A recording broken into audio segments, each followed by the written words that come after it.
Okay. Um, good evening, Ma'am Zara. Ma'am Zara. Good Oh. evening. Good evening, Ma'am Zara. So I am Zaira Mequionero, a student of early child education, and mag-share lang ko og parenting tips or a informal semi-seminar para sa how to introduce young kids to technology, especially as I have heard na kay duha ka babies, one turning 6 this year, ma'am. Yes. Okay, so let me just mm, share sa PowerPoint ito gamitin.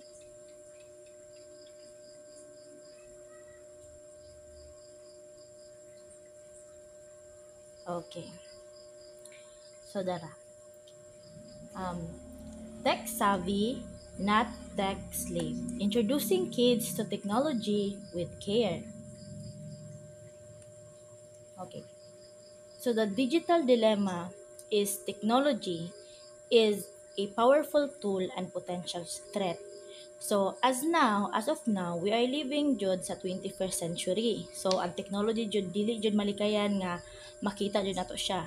Kaso lang as technology ato siya gina um, accept jud nga powerful tool pero naa po na siya potential threat kumbaga if dili nato siya mahandol og tarong.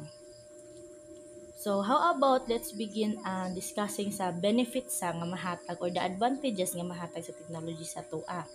So pinakauna is educational apps and games. So there are lots and lots of educational platforms nga atong mapagamit sa ato ang mga kids kung magamit sila og gadget or with the use of technology. Natay Google Map, natay mga um, WebKids, something like that.